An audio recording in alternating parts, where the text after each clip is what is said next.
مصلحا ومجددا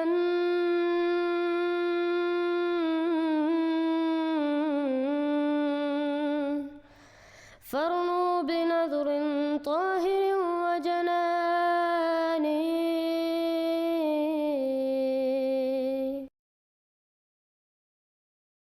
السلام علیکم ورحمۃ اللہ وبرکاتہ. اس ویڈیو میں ہم سنیں گے کہ ایک ختم نبوت مولوی تسلیم کرتا ہے کہ اسلام احمدیت نے ہم کو ختم کر دیا ہے. وہ تسلیم کرتا ہے کہ ان مولویوں کے پاس جماعت اسلام احمدیہ کی ترقی کا کوئی جواب نہیں. الحمدللہ. ایک فطرے کا ذکر کروں، مثلاً ایک فطرہ جو بہت تیزی کے ساتھ اس نے ہماری جڑوں کو کھوکھلا کر دیا، تباہ کر دیا، سب کچھ ختم کر کے رکھ دیا سب کچھ، اور اب یہ فتنہ ہمارے اپنے گھروں تک پہنچنے کو تیار ہے. ورنہ ایسے بہت سارے فتنے ہیں.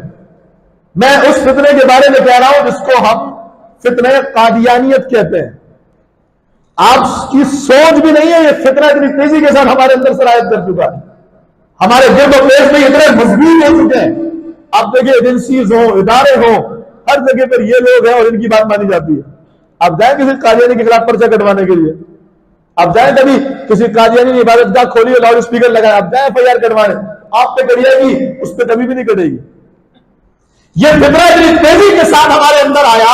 فرمائے لگے کہ ہمیں یہ ٹاسک دیا جاتا ہے قادیانیوں کی جانب سے کہ ہر قادیانی قادیانیت کا پرچار کرے اور سال میں کم از کم 10 مسلمانوں کو قادیانی کرنا ہے. کہ یہ ٹاسک ہے ہمارے پاس. اور بچہ ہو، بوڑھا ہو، جوان ہو، میں نے بچپنے سے لے کر جوانی تک، جملہ سنیے گا، کہتے ہیں بچپنے سے لے کر جوانی تک میں نے کوئی ایک قادیانی بھی ایسا نہیں دیکھا جو ہو قادیانی اور قادیانیت کے لیے کام نہ کرتا ہو. چاہے وہ بڈھی ہو، بڈھا ہو، جوان ہو، بچہ ہو، ہر ایک کام کر رہا. مسلمانوں کے گھروں تک پہنچ گئے، مسلمانوں کے اپنی ذاتی حیثیت کے مقاموں کے اندر پہنچ گئے اور اس انداز سے کام کر رہے ہیں کہ آیمان والحبیب. وہ کہتے ہیں کشمیر کے آزاد کشمیر کے گاؤں میں گیا جہاں تک گاڑیاں بھی نہیں جاتی تھی اور وہاں پر پیدل اتر کے پہاڑوں کو سفر کر کے جانا تھا. کہتے ہیں اس گاؤں کی 80% آبادی قادیانی ہو چکی ہے. قادیانی اتنی زور سے اتنی تیزی کے ساتھ کام کر رہا ہے. اللہ نہ کرے ہماری نسلیں تباہ ہو جائیں گی اور ہمیں اس بات کی فکر ہی نہیں ہے، ہمیں احساس ہی نہیں ہے کہ قادیانی کیسے کام کر رہا ہے. فرمایا کہ قادیانیوں کا ایک طریقہ واردات یہ ہے کہ ایک قادیانی محلے میں آتا ہے اور محلے میں آ کر کے علاقے والوں سے دوستیاں، اور اخلاق اتنے اعلیٰ، اخلاق اتنے بہترین کہ لوگ اخلاق سے متاثر. ہمارے لوگ اس سے بھی تو متاثر ہوتے ہیں نا. ارے چھوڑو یار، اس کا عقیدہ اس کے ساتھ، ہمیں اس سے کیا لینا دینا. بندہ بڑا اچھا ہے، ملتا بڑے پیار سے، ملتا بڑی محبت سے. آج تک کبھی ان سے کبھی ایسی کوئی بات نہیں سنی جو دین کے خلاف ہو اور آپ کہتے پیچھے نماز نہ پڑھو. جیسا کہ انبیاء کی تاریخ میں ہم دیکھتے ہیں کہ ان کے دعوے کے بعد ان کی مخالفت بھی ہوتی ہے، اور جوں جوں جماعت پھیلتی ہے مخالفت اور حسد کی آگ بھی بڑھنا شروع ہو جاتی ہے. مخالفین کے مخالفت کے طریق بھی ہر ممکن صورت مخالفت کی اختیار کرتے جاتے ہیں، لیکن کیونکہ دعویٰ کرنے والا اللہ تعالیٰ کی طرف سے بھیجا گیا ہوتا ہے اور اللہ تعالیٰ نے اسے مخالفتوں کے باوجود ترقی کے وعدے اور خوشخبریاں دی ہوتی ہیں.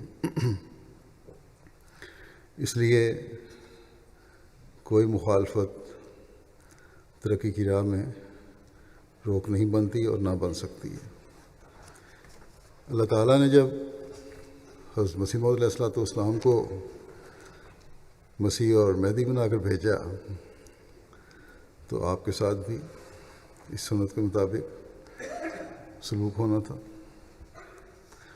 اور اللہ تعالیٰ کی تائید و نصرت جو اللہ تعالیٰ کی سنت ہے وہ بھی سلوک ہونا تھا، اور اللہ تعالیٰ نے سلوک فرمایا. اور آپ کی جماعت کے ساتھ بھی یہی سلوک اللہ تعالیٰ فرما رہا ہے. جہاں مخالفتوں کے بارے میں اللہ تعالیٰ نے پہلے خبر دی تو وہاں مخالفین کے بد انجام اور مخالفتوں کے باوجود آپ کے سلسلے کے بڑھنے اور آپ کی تعداد کی خبر دی.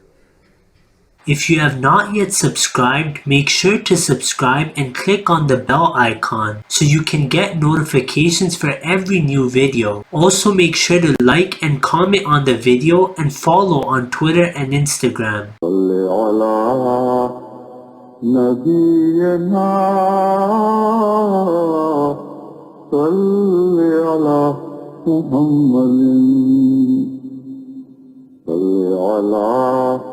سفينا صل على محمد